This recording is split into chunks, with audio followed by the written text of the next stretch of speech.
Programa de hoje, gente, olha só, eu recebo o ex-prefeito de Rio Preto, deputado estadual, Valdomiro Lopes, que foi eleito pelo PSB para o seu quarto mandato na Assembleia Legislativa. O Valdomiro que teve 50.824 votos na eleição de 2022. Deputado, lembrando que o deputado foi prefeito de Rio Preto por 8 anos, né, de 2009 a 2016, é isso, né? Obrigado, prefeito, deputado, por estar aqui com a gente. E vamos lá, deu 2 meses desse novo mandato, como é que estão as coisas na Assembleia? Qual o balanço que o senhor faz desse início aí, deputado? Obrigado. Em primeiro lugar, eu quero agradecer a oportunidade de estar aqui na TV Câmara, agradecer o seu convite e dizer que nós temos trabalhado muito, né? Rio Preto sempre teve vários deputados, dessa vez tem poucos, né? Então eu me sinto orgulhoso de ser representante de Rio Preto lá na Assembleia de São Paulo e estamos trabalhando muito, trabalhando pela cidade, trabalhando pela região, dando bons conselhos e naquilo que a gente acha que a cidade merece e pode melhorar e com uma força muito grande, né? Fiquei algum tempo fora lá da Assembleia de São Paulo, mas pude agora reencontrar muitos amigos, né, que continuam lá. Eu saí da Assembleia para ser prefeito de Rio Preto, mas agora estamos lá de novo, trabalhando por Rio Preto e por São Paulo.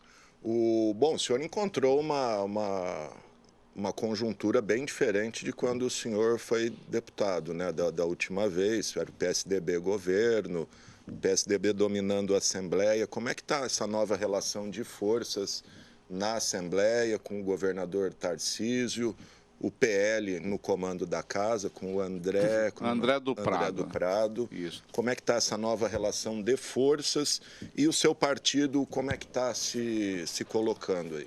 PSB. Bom, Alexandre, é o seguinte, eu estou assim, muito entusiasmado com a postura do nosso governador, o Tarcísio de Freitas. Ele tem se mostrado uma pessoa firme, trabalhadora, mas ao mesmo tempo com muita sensibilidade, não é?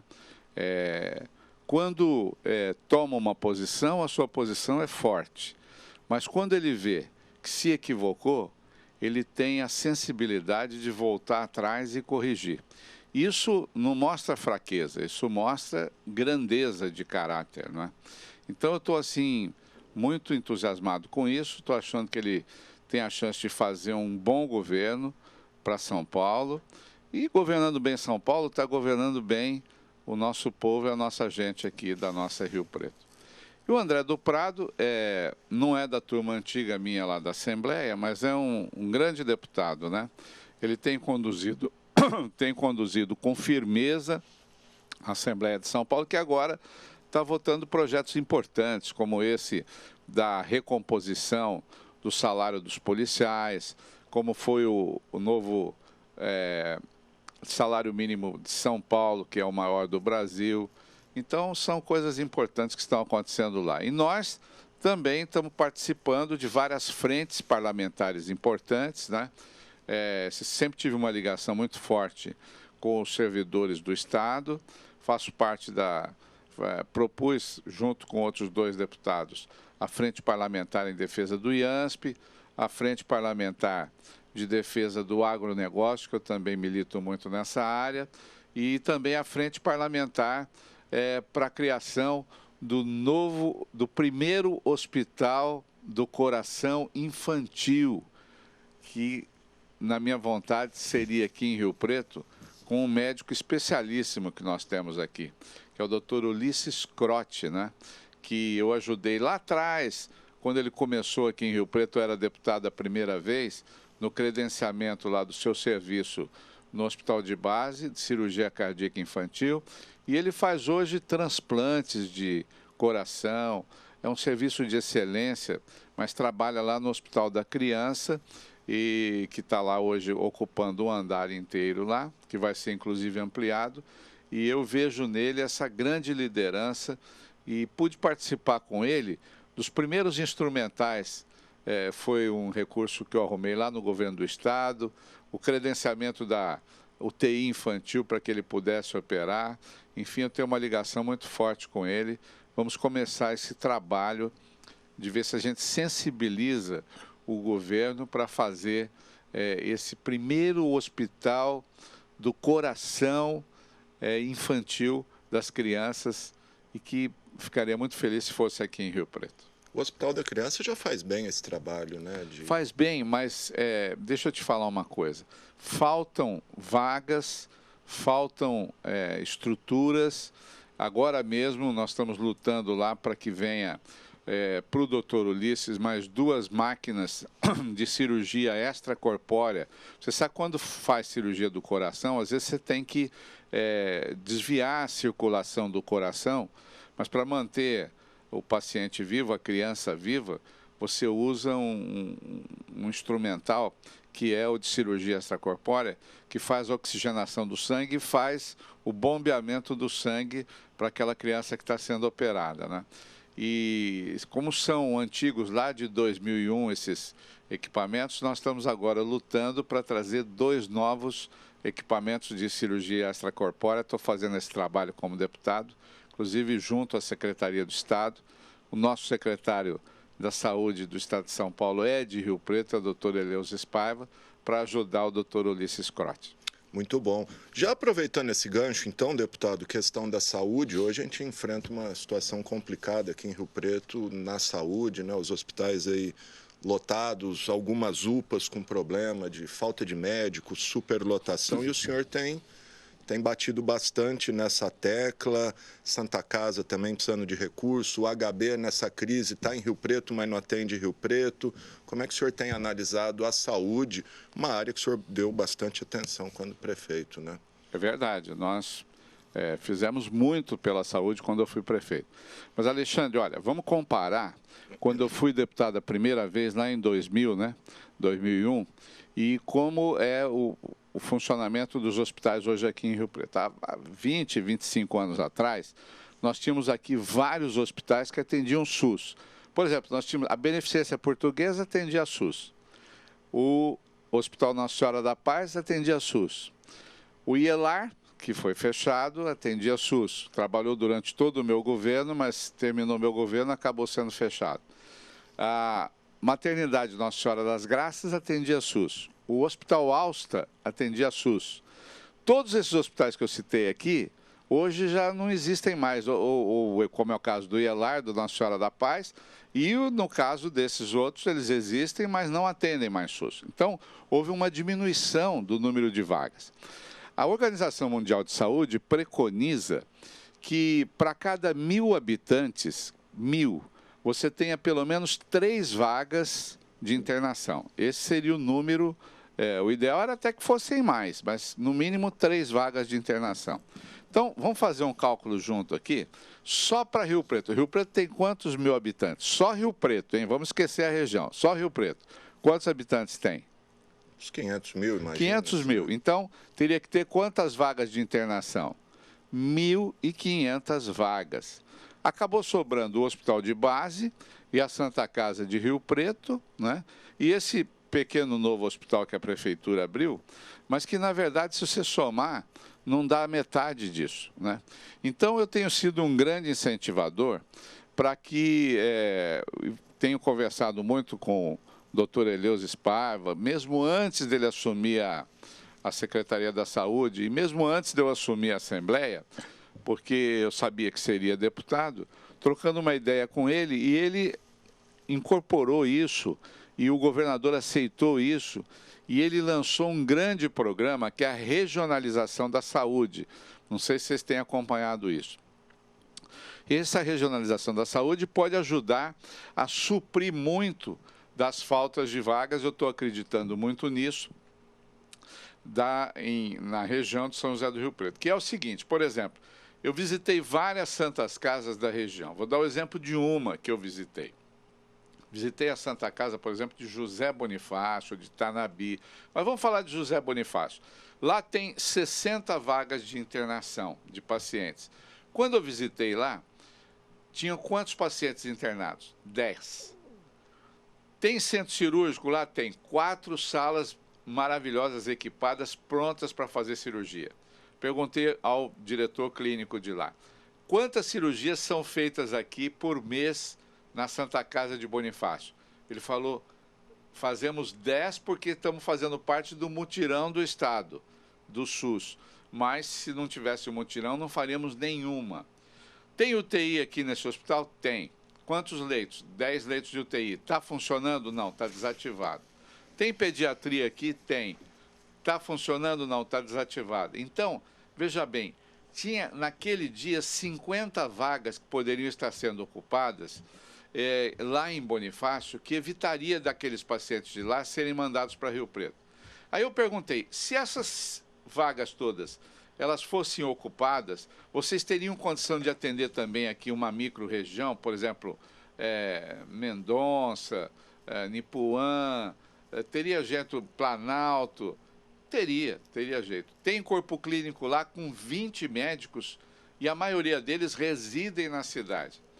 Bom, e quando precisa fazer um parto aqui, para onde que vai? Faz pelo SUS? Não, aqui em Bonifácio não faz pelo SUS. Manda para onde? Para o Hospital de Base de Rio Preto. Quando tem uma fratura aqui, vai para o Hospital de Base de Rio Preto. Tudo Quando Rio tem que Preto. fazer uma cirurgia de esterectomia para tirar o útero de uma mãe que está sangrando, Rio Preto.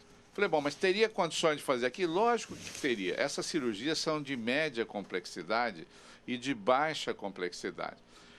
Eu pergunto a você, que é um jornalista experiente, quanto você acha que custa uma cirurgia de hérnia, por exemplo, em Bonifácio, e quanto custa essa mesma cirurgia de hérnia para ser feita aqui no Hospital de Base de Rio Preto? Aqui o custo é 5 vezes maior pela estrutura do hospital. E lá você poderia operar a pessoa, uma cirurgia tranquila, a pessoa ficando perto da casa dela, perto de onde ela mora e com mais conforto para a família e para o paciente.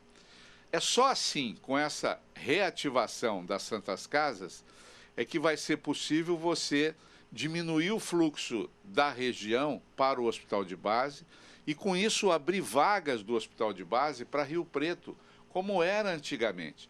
O hospital de base atende muito pouco as pessoas de Rio Preto, não é? Então, é uma forma de você fazer isso. Eu estou muito empenhado nisso, estou acreditando muito nisso, tenho lutado como médico e como deputado, entrei fortemente nessa luta, porque Rio Preto merece isso. Já que perdeu tantas vagas de internação naqueles hospitais que eu citei lá no início da minha fala aqui, eu quero dizer a você que é fundamental que essa reativação das Santas Casas ajude Rio Preto até para diminuir a superlotação. Hoje, eu fico pensando, você sabe, Alexandre, quando fui prefeito, nós fizemos 15 unidades de saúde novas, eu inaugurei. Entre elas, grandes, algumas grandes, por exemplo, a UPA Jaguaré, inaugurei a UPA Norte, inaugurei a UPA Tangará, inaugurei o Centro de Atendimento Especializado na Saúde da Mulher, inaugurei o Complexo Pro Saúde com 4.000 metros quadrados ali na Avenida Filadélfio Gouveia Neto, que fica ao lado do Centro Especializado da Mulher, mais várias UBSs também. E além de ter inaugurado 15 unidades novas, entre essas que eu disse aqui, eu também reformei e ampliei mais 15 unidades de saúde que já tinham aqui no município de Rio Preto. Agora, UPA, sinceramente, elas foram feitas para quê? Para salvar a vida do paciente, atender urgência e emergência, não é para o paciente ficar internado lá. O paciente chegou numa parada cardíaca, é recuperado na UPA, e aí está em condições melhores, aí é transferido para a vaga do hospital. Então, o hospital de base precisa voltar a atender São José do Rio Preto, né? E tem um mecanismo para isso, precisa da participação forte da prefeitura. É importante que eu diga isso às pessoas.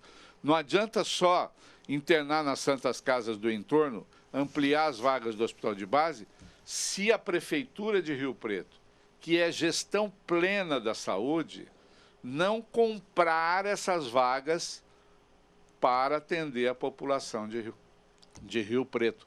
Como era antigamente, a prefeitura administrava essas vagas desses hospitais todos, né? Sim. Inclusive esqueci do Santa Helena, que também atendia SUS, né? E que hoje já não atende mais. O deputado, voltando a essa questão da regionalização, o senhor falou das Santas Casas, todas as cidades da região têm uma Santa Casa, mas a gente sabe a crise que essas instituições enfrentam. Como que seria essa reativação? Primeiro, dinheiro na veia das Santas Casas? Primeiro precisa de recurso. E pagar não é só mandando verba para lá. É pagar por serviço prestado, tá certo? Então, veja bem, eu perguntei lá, estou dando o exemplo da Santa Casa de Bonifácio, né? Para o provedor, que hoje se chama diretor executivo do hospital, e para o diretor clínico, se tivesse o aporte de recursos, se eles conseguiriam fazer isso. Sim. O grave problema chama-se tabela do SUS, que há 15 anos não é reajustada. Então, as Santas Casas, como elas fazem essa baixa complexidade, essa tabela paga muito pouco, não é suficiente para suprir os gastos que se tem com essas cirurgias, com esses pacientes. Então, precisa de recurso. O Estado precisa pagar isso por procedimentos, por cirurgias, reajustando essa tabela, fazendo uma tabela própria da regionalização, e precisa de recursos. Se não tiver dinheiro, não tem jeito. Não faz milagre. A mesma coisa que deve ser feito para melhorar a questão da saúde em Rio Preto. Como resolver? A gente sabe. Agora, precisa priorizar. O poder público não tem dinheiro para fazer tudo o que precisa. Mas, se você escolher as coisas que são fundamentais, e para mim, a saúde é vida, não é? É prioridade. Eu luto por isso, não só pela minha ação política como deputado, como ex-prefeito, mas também pela minha formação médica e de família, que sempre tive essa convicção. Sem dúvida. O senhor citou o hospital recém-inaugurado na Zona Norte, do Hospital Domingo Marculino Braille. O que o senhor acha do modelo dele? Porque ele é um belo equipamento lá, eu conheci lá, mas é um hospital de... Como que fala? É cirurgia eletiva, não é uma porta de entrada para emergência, urgência, emergência. O que o senhor acha desse modelo? Inclusive, numa audiência aqui na Câmara, foi se questionado o doutor Baitello se não deveria mudar esse modelo. Ele falou, aí é uma política de governo, não sou eu que decido isso. Eu acho assim que é um hospital equivocado. Primeiro, são pouquíssimos leitos, né? Você vê, nós perdemos só do IELAR 120 leitos, né? Que fechou. Depois a gente fala um pouquinho do IELAR, se o senhor prefeito teria deixado ele fechar. Então, na minha época de prefeitura, eu mantive nos 8 anos que fui prefeito o IELAR aberto. Como é que a gente fazia para deixar aberto? Dava uma suplementada de recursos por causa dessa coisa da tabela do SUS, que lá atrás já era muito defasada. E o IELAR era 100% SUS, né? Mas outro dia eu recebi uma notícia, até do jornal que você trabalhava lá, que era o Diário da Região, primeira página do jornal. O Hospital da Região Norte vai abrir as portas para atender as urgências e emergências. Peguei a minha equipe, fui lá, falei, olha, vou gravar um vídeo dando os parabéns ao governo, à Secretaria da Saúde. Aí cheguei lá, não era verdade. Falei, vou ter que deixar os parabéns para mais para frente, né? Então, é uma ação equivocada, né, eu acho. Você precisa, primeiro, salvar a vida das pessoas que estão em risco. Você vê, recentemente, nós tivemos uma senhora que morreu ficando 7 dias numa das UPAs aqui de Rio Preto, porque teve um AVC, um acidente vascular cerebral, e não foi transferida para um hospital de retaguarda, onde teria melhores condições de ser tratada. Talvez, se tivesse sido transferida, ela não tivesse morrido. Às vezes podia até ir a óbito também lá no hospital, mas a gente tem que fazer o melhor para as pessoas, né? Porque a vida, para mim, não tem preço, né? Sem dúvida. Ainda na saúde, deputado, as UPAs, o senhor disse que não é local de internação. Aí a solução passaria por essa regionalização mesmo? Não, a solução seria abrir vagas de hospitais. O grande aperto que nós temos em Rio Preto é porque nós perdemos vagas de hospitais. Que o senhor falou. E como é que vai? A regionalização vai abrir vagas, por exemplo, do hospital de base, né? Por quê? é lógico que lá, vamos voltar a José Bonifácio para explicar bem para as pessoas. É lógico que um caso grave, vamos citar um exemplo, um tumor de pâncreas, um câncer de pâncreas, ou um tumor cerebral, isso não é para ser feito na Santa Casa de Bonifácio, isso é para ser encaminhado para o hospital de base, que é um hospital terciário de alta complexidade para atender isso. Mas se você tirar as cirurgias mais simples, de hemorroida, cisto de ovário, retirada de útero, que é a esterectomia, você vai abrir vagas. Mas no caso da nossa Rio Preto, como a gestão da saúde aqui é plena, o que é gestão plena? Você sabe, né? Gestão plena é assim, o município recebe recursos do governo federal e do governo do estado para atender 100% da população da cidade em termos de internação, de cirurgias, de tratamentos clínicos, de exame. Isso é a gestão plena, não é? Então, se a gente, com a regionalização, abrir mais vagas do hospital de base para atender Rio Preto, qual é o ato seguinte que a Prefeitura de Rio Preto, através do prefeito e da sua secretaria, precisa fazer? Precisa comprar essas vagas do hospital de base, porque a gestão aqui é plena. Então, não adianta nada abrir vaga lá, o hospital de base oferece, a prefeitura não compra, continua o aperto do mesmo jeito. Tem que comprar como comprava antigamente. De todos esses hospitais que eu falei, comprava vagas lá na Santa Helena, comprava vagas lá na Beneficência Portuguesa, comprava vagas no IELAR, que era a maioria das vagas, enfim, tem que voltar a fazer isso. Então, precisa priorizar essas coisas. Agora, eu acho também que nós temos que ter uma mudança na legislação nacional do SUS, não é? Porque Rio Preto é uma cidade polo. Nós temos uma boa medicina. Então, para cá acabam vindo pessoas. Nós temos 500 mil habitantes, mas, na verdade, nós atendemos 2 milhões de pessoas. Até de outros estados. Né? Isso. E temos que atender, salvar vidas mesmo. Eu sou a favor disso, né? Que a gente salve a vida de quem precisa. Mas precisa ter um olhar diferente, né, para receber mais recursos para a cidade dentro desse esquema da gestão plena.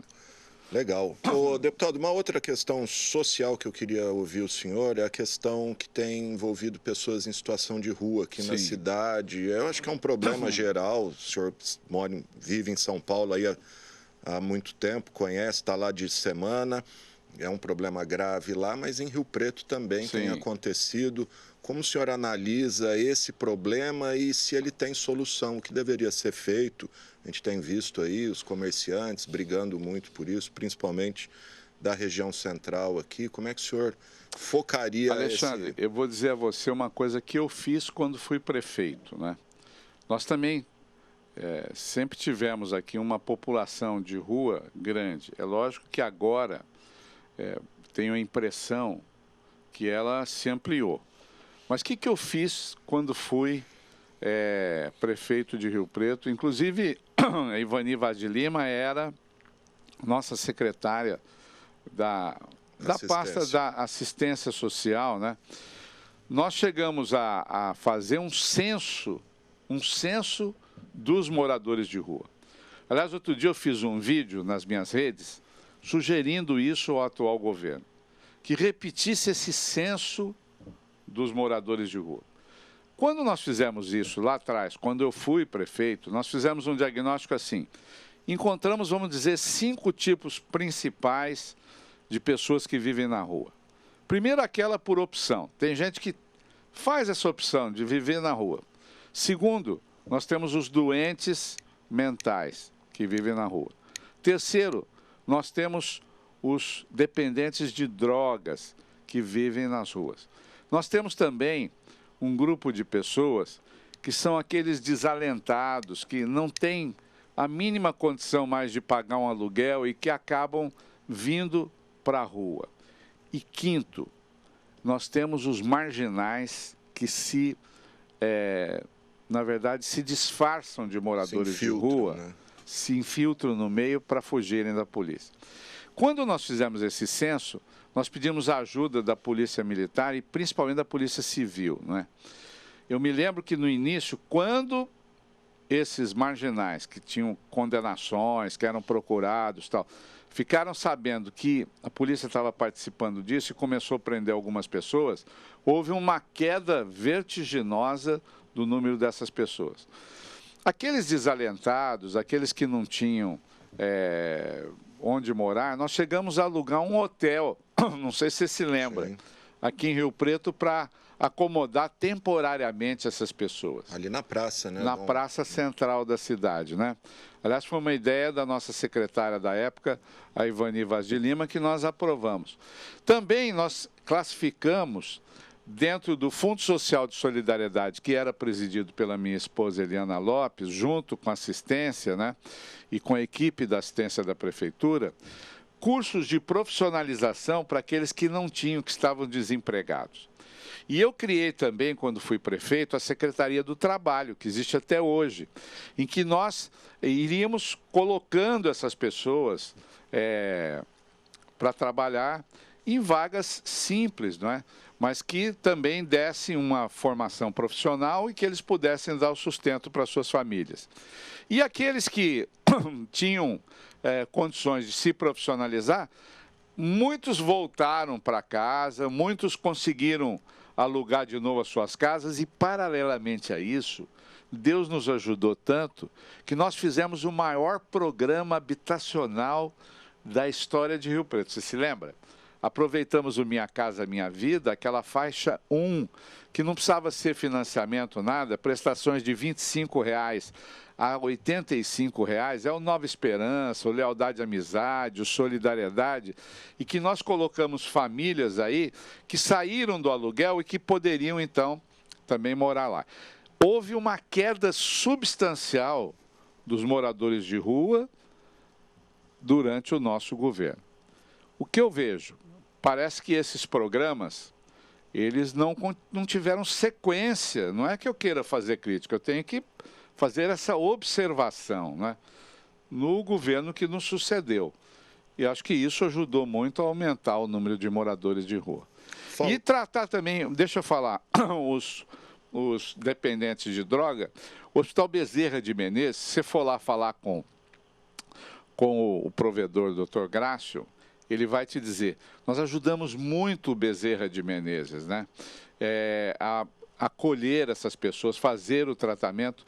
Eu só tenho uma frustração disso tudo, sabe qual é? Eu queria ter feito o primeiro hospital municipal para desintoxicação de drogados do Brasil. Queria ter feito aqui. Fui procurar recursos no governo federal, não tinha. Fui procurar recursos no governo do estado, não tinha. E fui bloqueado, por incrível que pareça, pelo Conselho Municipal de Saúde, que é um conselho, ele é deliberativo. E não concordou que eu investisse recursos da prefeitura para fazer esse hospital fechado de desintoxicação. Por que esse hospital seria importante? Seria o primeiro do Brasil pelo SUS, não é? Seria importante porque quando a pessoa está totalmente tomada pela dependência da droga, nem ela sabe o que, na verdade, ela quer fazer da sua vida. Então, trazê-la de volta para a realidade, desintoxicá-la num regime intenso de tratamento, é o que faz com que ela recobre, na verdade, a sua consciência e possa tomar um novo rumo na vida. Inclusive, o senhor deve estar acompanhando, esse é um tema que está em debate aqui na Câmara, inclusive chegou-se a aprovar uma lei para regulamentar aqui no âmbito municipal a internação involuntária desses dependentes, acabou vetada essa lei e foi elaborada uma nova minuta aí dentro de um grupo de trabalho. Então, mas o que eu queria fazer na minha época era uma construção do Hospital Municipal de Desintoxicação. Como não tinha recurso nem federal nem estadual, infelizmente, o Conselho Municipal de Saúde não permitiu que eu fizesse isso com verbas do município. Foi uma pena. Eu acho que foi um grave erro que aconteceu.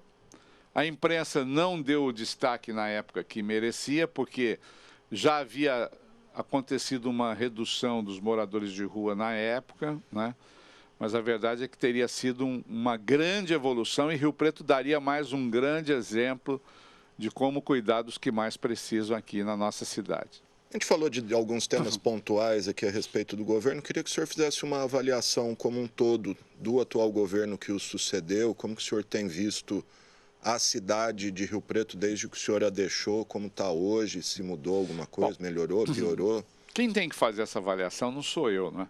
São as pessoas, na verdade, não é, Alexandre? Mas eu tenho procurado dar conselhos, bons conselhos ao atual governo, quando eu vejo que alguma coisa não está boa, né? Na saúde mesmo, eu tenho dado várias sugestões, por exemplo, aquela de abrir o Hospital da Região Norte para atender urgência e emergência, para desobstruir as UPAs, não é? Por exemplo, de colocar para funcionar a UBS lá do Fraternidade, que já está pronta. Você sabe que é uma coisa assim que eu não entendo por que não se faz isso, né? E não acontece. Então eu dou, na verdade, não são críticas, são conselhos. E investir mais naquilo que é fundamental para a cidade, né? Eu acho, por exemplo, fazer uma UTI de verdade nesse hospital da região norte, até dei como exemplo. Alguns me criticaram, outros, mas a maioria aprovou, né? Quando eu pus nas redes sociais. Por exemplo, está se gastando hoje 27 milhões de reais na recuperação do bosque municipal. É importante? É importante.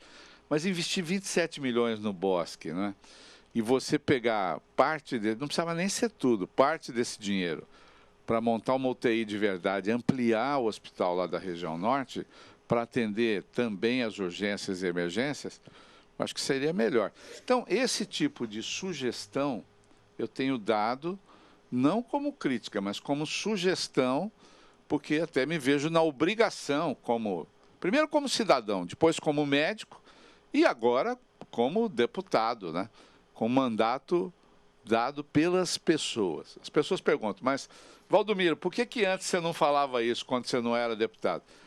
Porque hoje eu tenho mais legitimidade. Eu tenho um mandato que me foi conferido, primeiro por Deus e pelas pessoas. Falando em mandato, no começo da entrevista eu perguntei, acabou passando, o seu partido, o PSB, ele está alinhado com o governo Tarcísio? Veja bem, o PSB... Só para completar, deputado, e aí nós temos o vice-presidente da República, o ex-governador Geraldo Alckmin, do seu partido também, vice do PT. Como é que fica essa relação do senhor com a esfera federal e a esfera estadual? De que lado o senhor está? Que canoa o senhor pisa? Você sabe de que lado que eu estou? Primeiro, eu peço muito que Deus me ilumine, né, nas minhas ações e me dê sabedoria das minhas decisões, né? Eu estou do lado das pessoas. Esse é o meu lado, entendeu? E o PSB, eu já estou há 22 anos no PSB, faço parte da Executiva Nacional, da Executiva Estadual, tenho respeito dos nossos dirigentes. Eu tenho tentado aproximar o PSB do Estado de São Paulo com o governador Tarcísio, não porque ele é o governador, mas porque eu vejo que as ideias dele, que ele tem propagado e que ele tem feito, são boas ideias. O dia que eu discordar de alguma coisa que seja proposta pelo governo, eu vou me manifestar também, não é? E tenho conseguido, de uma certa forma, isso. Agora, a minha liberdade pessoal de parlamentar, essa me foi dada pelas pessoas, e eu tenho que fazer o que a minha consciência manda, né? Eu, quando fui prefeito de Rio Preto, era PSB. Eu não era nem do partido do governador Alckmin, que era o governador aqui, na época, e não era do partido do presidente da República, que era uma parte foi o Lula, outra parte foi a Dilma. E o que eu consegui como prefeito de Rio Preto? O maior recorde de trazer recursos para a cidade. Então, a boa política você faz não linkada aos partidos, mas linkada à sua atuação. Eu era prefeito, não era nem do partido do governador Alckmin, não era do partido da Dilma nem do Lula, mas trouxe mais de 1 bilhão e 200 mil reais, quase 300 milhões de reais, mais de 1 bilhão e quase 300 milhões de reais para Rio Preto, em obras que você sabe, as obras do anti-enchente, aproveitando o PAC saneamento, as obras das construções das mais de 10 mil casas que nós fizemos, a mobilidade urbana, não é? O atual governo, até hoje, faz obras usando recursos daquela época. Criei um banco de projetos, não é, na prefeitura e aprovamos esse banco de projetos, deixamos recursos na conta da prefeitura para que fossem aplicados, por exemplo, esses super complexos de viadutos, tanto da Mirassolândia quanto lá. O da Mirassolândia não fui eu que inaugurei, mas deixei tudo pronto, o projeto. Mas lá o do Jardim Vetorazzo, lá da SECAP, da Avenida Vetorazzo, que desafogaram aquele trânsito para a região norte, não é? E esse viaduto aqui que sai do terminal urbano, você sabe que o terminal urbano era calamidade pública, as pessoas, esse novo terminal, obra nossa, ciclovias, os corredores de ônibus para agilizar o transporte coletivo. E tudo isso, obras de um governo, planos de um governo, que o prefeito não era nem ligado à presidência da República, que era eu, e nem ligado ao governador partidariamente, ligado partidariamente ao governador do estado, que era, na época, o governador Alckmin. Então é o seguinte, prefeito de Rio Preto é uma cidade importante, tem autoridade de reivindicar desde que faça obras e projetos executivos execuíveis, para saber quanto custam as obras. Deixei algumas coisas programadas, por exemplo, a continuação da drenagem do Rio Preto por mais 3 quilômetros, infelizmente não foi dada continuidade. Uma obra que eu gostaria de ter feito, não tive a oportunidade de fazer, porque não deu, é a obra anti-enchente da Mirche de Once, que foi anunciada agora pelo atual governo, mas que parece, foi feito até um empréstimo para isso, mas parece que desistiram. Por quê? Eu lembro o quanto eu apanhei no bom sentido quando fui fazer o novo canal lá da Avenida Badibacite, você se lembra disso? As pessoas reclamavam, mas falavam, gente, não tem como você fazer um omelete sem quebrar os ovos, né?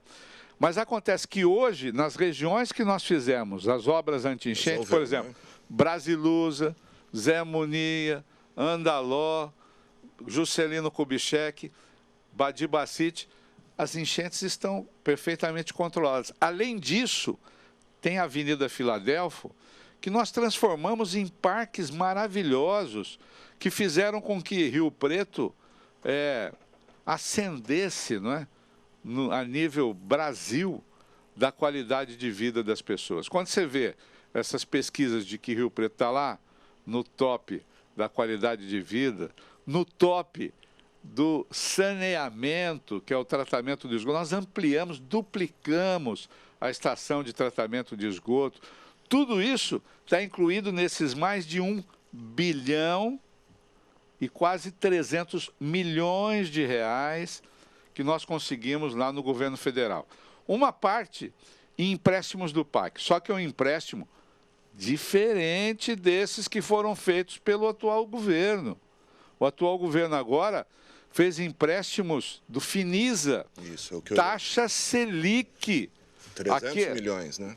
Não, mas se você for somar o que tem para pagar aí para frente, a verba, a futura dívida da prefeitura será imensa. Se você quiser, podemos falar sobre isso. Diferente dos nossos que eram 25 anos para pagar, taxa de 1,5%, 2,5% ao ano e com um prazo que a prefeitura paga, isso sem falar o que nós conseguimos no SEMAI, essa reforma da estação de tratamento de águas, o esgoto de talhado, enfim, foram tantas que eu tenho que agradecer a Deus e agradecer aos governos. Por que não? Agradecer ao governo que lá, quando eu fui prefeito, lá era Dilma e o Lula, e aqui era o Alckmin, porque eu, de um partido diferente, conseguir fazer esse trabalho pela cidade. Agora, isso tem um segredo. É você fazer as obras todas com retidão, com o máximo de economia, tanto que nós tivemos todas as nossas contas aprovadas pelo Tribunal de Contas do Estado de São Paulo e de pronto, né? E também fazer com projetos que o governo, tanto do Estado quanto do federal, via que sabia quanto a obra ia custar, quanto ia custar no início, no meio e no final. O senhor falou dos empréstimos, eu citei o mais vultoso, né, de 300 milhões, que inclusive está financiando essa obra de 27 milhões no zoológico e diz que financiaria essa da Murchid aí, enfim. Essa da Murchid parece que desistiram. Sinceramente, eu não sei. Eu sei que foi anunciada, mas realmente não sei. Podemos até questionar o governo sobre isso. O senhor, falando no Alckmin, o senhor imaginava um dia ver ele no PSB como vice-presidente da República? Olha, essas coisas mudam, né? E o senhor tem ainda uma boa relação com ele? Eu fui deputado junto com ele, ele tem o respeito dele e ele tem o meu respeito, né? É lógico que nós nem sempre concordamos em tudo, né? Mas eu tenho o respeito pelo vice-presidente. Perfeito. E o ex-governador Rodrigo Garcia, como que o senhor vê a situação dele hoje no PSDB? Deve disputar a Prefeitura de São Paulo? Não deve? Bom, essas coisas são... O senhor tem conversado com ele? Não, eu não tenho encontrado. Você sabe que eu sou muito amigo, tenho uma boa relação com o Rodrigo, fomos deputados juntos, né? Aliás, Rio Preto... O senhor ajudou ele a se eleger presidente da Assembleia. É verdade, é verdade. Rio Preto tinha um trio de deputados estaduais, né? Era o Rodrigo, o Vaz de Lima e eu, né? E uma coisa interessante, né? Nós três sempre atuamos juntos, né? Pelo bem da cidade e pelo bem da região, né? O deputado Vaz de Lima, por exemplo, tem um trabalho muito... Você vê, o Hospital da Criança, não é? Que nós temos hoje aqui, foi, na verdade, uma insistência e uma luta que foi inaugurado quando eu fui prefeito, né? Tive alegria, fiz isso até no meu discurso de inauguração lá, tá? Mas foi uma luta do deputado Vaz de Lima, que também foi presidente da Assembleia, assim como o Rodrigo foi, e que chegou a assumir até o governo do Estado, né? Então, nós tínhamos um trio de deputados que trabalhávamos muito estaduais pela cidade. E os deputados federais também daqui sempre foram muito fortes, né? Eu cito o deputado Aloysio Nunes, daquela época que eu fui prefeito, que ajudou muito. O Aloysio ajudou muito a nossa Rio Preto, né? Quando foi ministro, quando foi também secretário da Casa Civil do governador José Serra, que nós conseguimos coisas fantásticas. Esses asfaltos dos loteamentos irregulares, as regularizações, né? Que nós tínhamos para regularizar, tinha que fazer escola, então nós construímos os núcleos da esperança.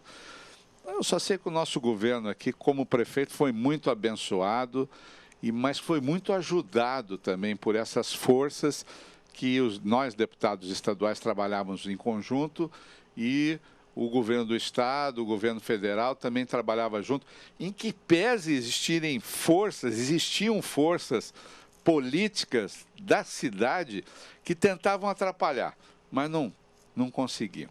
Dá para citar quais são? O PT daqui mesmo era um. O PT de São José do Rio Preto era um que tentava, às vezes, mas não conseguia. Por quê? Porque a força da verdade, ela é muito forte. Como que o senhor vê a política hoje e o que aconteceu para Rio Preto perder tanta representação? Como o senhor já disse, eu acho que Rio Preto chegou a ter já 5 deputados estaduais, né? O senhor, o Vaz, o Rodrigo, João Paulo Rillo e Bolsoni, não sei se é ao mesmo tempo, mas acho que em algum momento sim, tínhamos deputados... Sebastião, né? Sebastião, a gente tinha deputados federais, o próprio Aloysio que o senhor citou. Eu não sei, hoje a gente está aí, tem o senhor, o Mota lá de federal. Tem o deputado Itamar, que recém mudou para cá, né? Olha, nós temos hoje uma representação importante. Você falou do deputado Mota, né? Sim. O deputado Mota hoje ele ocupa uma das principais funções lá no Congresso Nacional. Ele é o relator do orçamento da União. Sim. Imagine o peso que é isso. Aliás, me encontrei com ele outro dia na padaria. E a gente trocando ideia, porque ele foi candidato a federal, foi candidato a estadual, tivemos alguns que nos ajudaram simultaneamente, porque era possível que isso acontecesse, né? E falei, olha, que poder, mas que imensa responsabilidade, né? Falei, Mota, agora, se você tiver essa atuação correta, como você é, e essa atuação firme, você vai se destacar a nível do país, né? Que Deus o abençoe. Perfeito. Deputado, ano que vem, 2024, temos eleição para prefeito. O atual prefeito não pode concorrer à reeleição. Temos aí uma avenida aberta e o nome do senhor, obviamente, sempre é colocado. Como é que o senhor está trabalhando 2024? É candidato? Não decidiu ainda? Vai apoiar alguém? Quer o apoio de todos? Como é que estamos? Como é que está esse tabuleiro aí? Como é que o senhor enxerga essa sucessão do Edinho? Alexandre, é o seguinte, eu fico feliz quando o meu nome é lembrado, né? Para a Prefeitura de Rio Preto. Mas porque significa que nós fizemos um bom trabalho, que tem gente que pode não gostar, mas a maioria gostava, tanto que nós fomos reeleitos no primeiro turno, né? Quando tive a nossa reeleição para prefeito. Primeira vez que um prefeito foi reeleito no primeiro turno. É verdade, é verdade. E com uma votação expressiva. No primeiro turno. Mais exato. De 63%, 64% dos votos da cidade. Mas eu penso o seguinte, agora é hora de focar no meu mandato como deputado estadual. Rio Preto estava sem deputado estadual, né?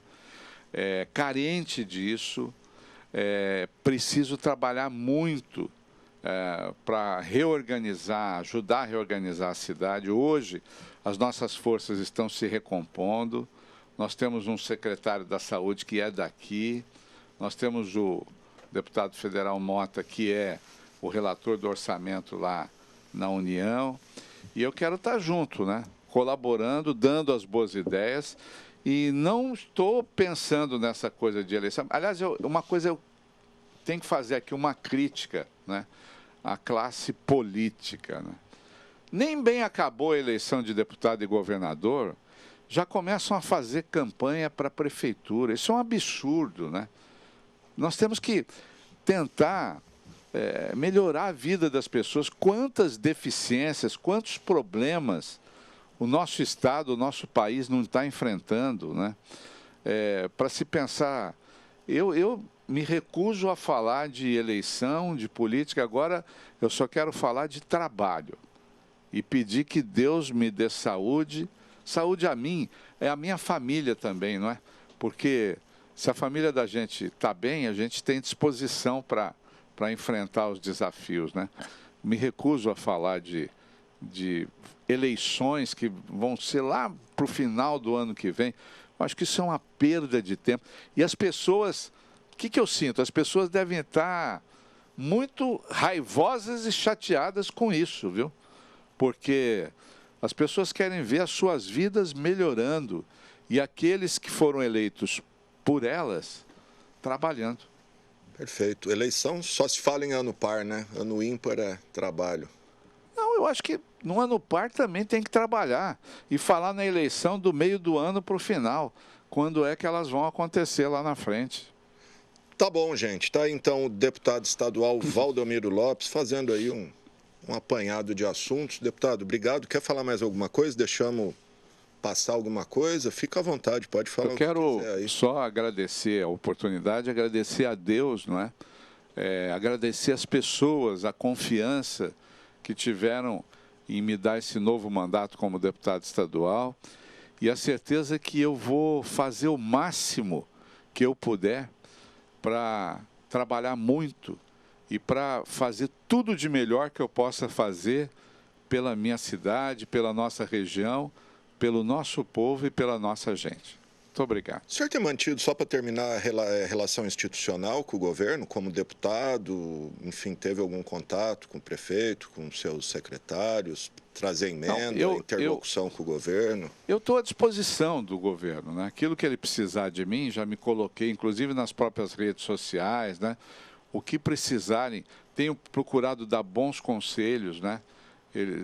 Tem gente que acha que é crítica, não são críticas, são conselhos, posicionamentos, né, que eu tenho feito e tenho procurado, e estou à disposição 100%, 1000% do atual, porque é a minha cidade, a cidade que eu amo, que eu nasci. Para você ter ideia, a minha família chegou aqui em Rio Preto, o meu avô, Antônio, por parte de pai, Antônio Lopes da Silva, em 1898. Rio Preto era uma cidade pequena. Uma vila, né? Era pequena. Qual que é a origem da sua família? Portuguesa? O meu avô era português. Né? Era português. E a minha mãe era filha de libaneses. Libanês. Malouk, né? Malouk, é. Malouk. Tá certo, gente. Tá, então, o deputado Valdomiro Lopes. Obrigado, viu, deputado? Obrigado, querido. Estamos sempre à disposição.